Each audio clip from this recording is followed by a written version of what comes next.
오늘 읽을 하나님 말씀은 시편 42편 말씀입니다. 시편 42편 1절부터 8절까지 말씀을 함께 읽겠습니다. 시편 42편 1절입니다. 하나님이여, 사슴이 시냇물을 찾기에 갈급함같이 내 영혼이 주를 찾기에 갈급하나이다. 내 영혼이 하나님 곧 살아계시는 하나님을 갈망하나니 내가 어느 때에 나아가서 하나님의 얼굴을 배울까? 사람들이 종일 내게 하는 말이 네 하나님이 어디 있느냐 하오니 내 눈물이 주야로 내 음식이 되었도다. 내가 전에 성의를 지키는 무리와 동행하여 기쁨과 감사의 소리를 내며 그들을 하나님의 집으로 인도하였더니 이제 이 일을 기억하고 내 마음이 상하는도다.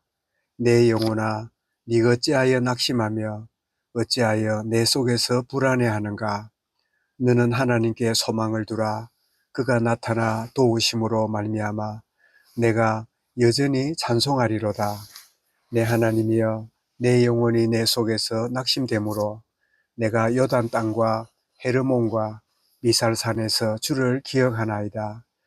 주의 폭포 소리에 깊은 바다가 서로 부르며 주의 모든 파도와 물결이 나를 휩쓸었나이다.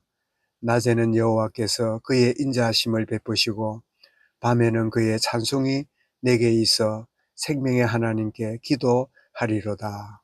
아멘. 고라 자손의 노래와 기도라는 제목으로 말씀을 드리겠습니다. 시편은 거의 이 반이 이 다윗의 시로 이렇게 이루어져 있는데, 오늘 시편 이 42편은 우리 그 제목에 나와 있는 것처럼 고라 자손의 이 마스길 인도자를 따라 부르는 노래, 고라 자손의 이 노래라고 그렇게 설명이 되고 있습니다. 이 고라 자손은 이 레이지파 그 일원이지요.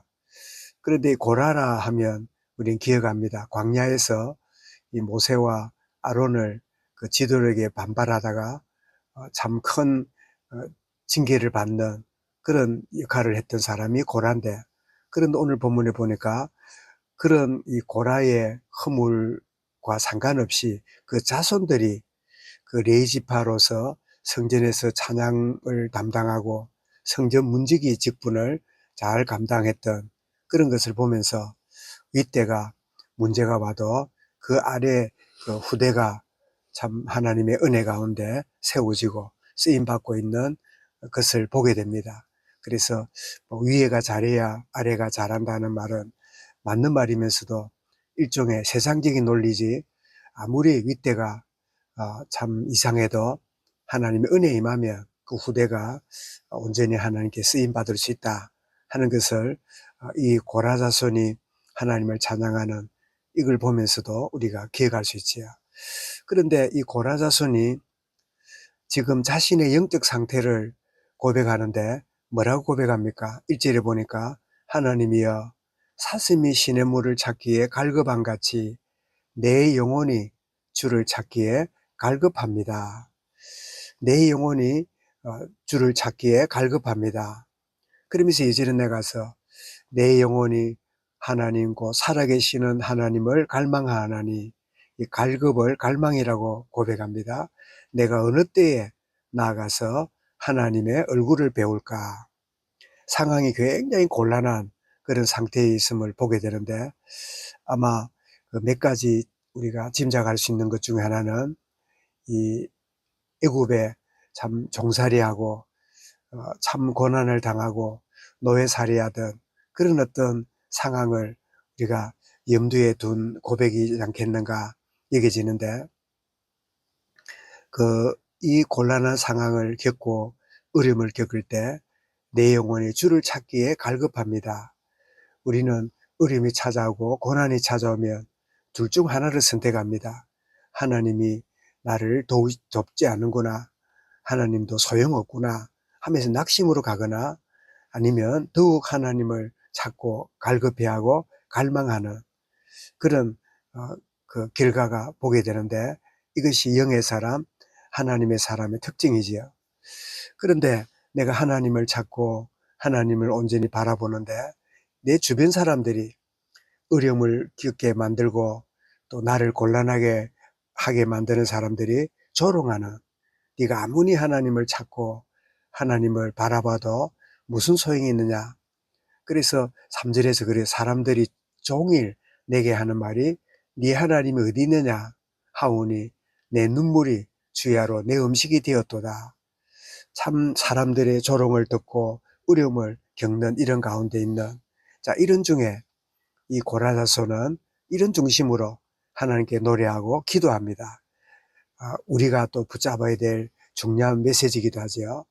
이 하나님을 바라보고 온전히 갈급해야 하는 그런 가운데 나를 조롱하는 주변 사람들의 이런 것들이 있는 가운데 가지는 이 고라자손의 자세요. 우리가 가질 자세가 몇 가지 나오는데, 첫 번째는 이전 일을 기억하고, 4절에 나오지요. 내가 전에 성의를 지키는 무리와 동행하며 기쁨과 감사의 소리를 내며 그들을 하나님의 집으로 인도하였더니 이제 이 일을 기억하고, 이제 이 일을 기억하고, 이전 일을 기억하고. 이 말은 이전 일은 두 가지입니다. 상처와 아픔의 부분이 있을 수 있고 하나님께 영광 돌리는 열정의 나의 지난날, 이것을 기억하는 것이 우리가 다음을 위한 소중한 일이죠. 이전 일을 기억하고. 그리고 두 번째로 5절 6절에 보니까 그 조롱을 받고 어려운 중에도 그 사람을 대항하고 그 다투는 것이 아니라 5절 줄에 보니까 그럼에도 불구하고 하나님을 찬송하는 어려움도 주어지고 곤란도 주어졌지만 이 모든 상황을 하나님이 주신 줄 알고 하나님을 찬양하는 이 자세를 갖게 보게 됩니다. 5절 6절이죠. 내 영혼아 네가 어찌하여 낙심하며 어찌하여 내 속에서 불안해하는가. 너는 하나님께 소망을 두라.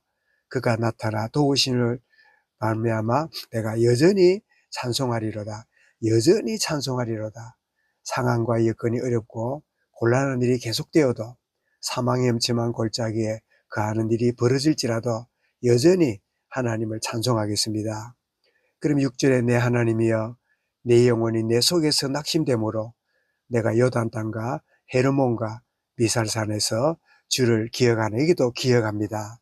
자, 이전 일을 은혜 베푸시던 이를 기억함으로 내가 믿음에 서고 어떤 가운데 있을지라도 여전히 내가 하나님을 찬송함으로 온전히 이 어려움에 대처하는 그런 자세고, 더 나아가서 세 번째로 갖는 자세는 7절 8절에 보니까 주의 폭포 소리에 깊은 바다가 서로 부르며 모든 파도와 물결이 나를 휩쓸는나이다.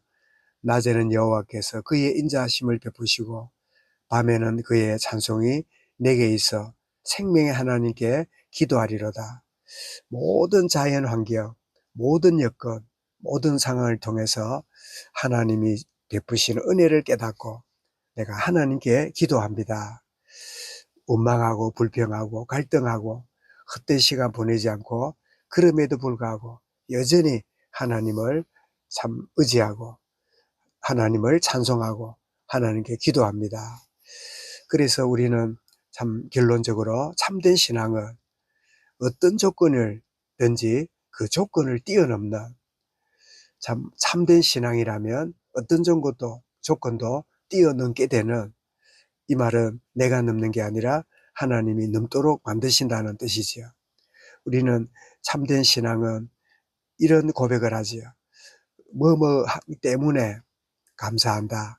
뭐뭐 때문에 나는 참 낙심한다. 뭐뭐 때문에 신앙에서 참된 신앙은 그럼에도 불구하고 라는 신앙으로 나아가고, 더 나아가서 그리 아니하실지라도 말은 내가 생각하고 내가 판단하고 내가 가진 기준, 내가 가지고 있는 모든 자아의 생각들을 내려놓고 그리 아니하실지라도 라고 하는 그런 신앙의 고백이지요. 오늘 드렸던 찬송 365번 찬송, 마음속에 근심 있는 사람 주 예수 앞에 다 아뢰어라. 슬픈 마음 있을 때라도 주 예수께 아뢰라. 눈물 나며 기쁜 한숨 쉴 때 주 예수 앞에 다 아뢰어라. 은밀한 죄 내게 있더라도 주 예수께 아뢰라. 괴로움과 두려움이 있을 때 주 예수 앞에 다 아뢰어라. 내일 일을 염려하지 말고 주 예수께 아뢰라. 4절에도 죽음 앞에 겁을 내는 자여 주 예수 앞에 다 아뢰어라. 하늘나라 바라보는 자여 주 예수께 아뢰라. 주 예수 앞에 아뢰어라. 주 우리의 친구니 무엇이나 근심하지 말고 주 예수께 아뢰라. 참 귀한 찬양의 고백이지요.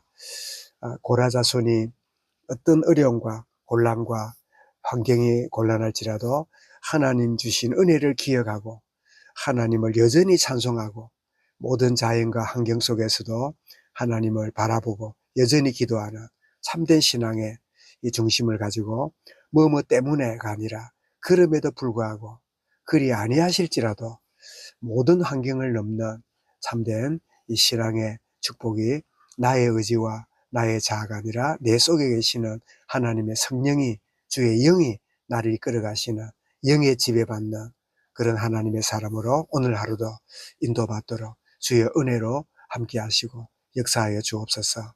이 말씀을 붙잡고 개인적으로 기도하겠습니다.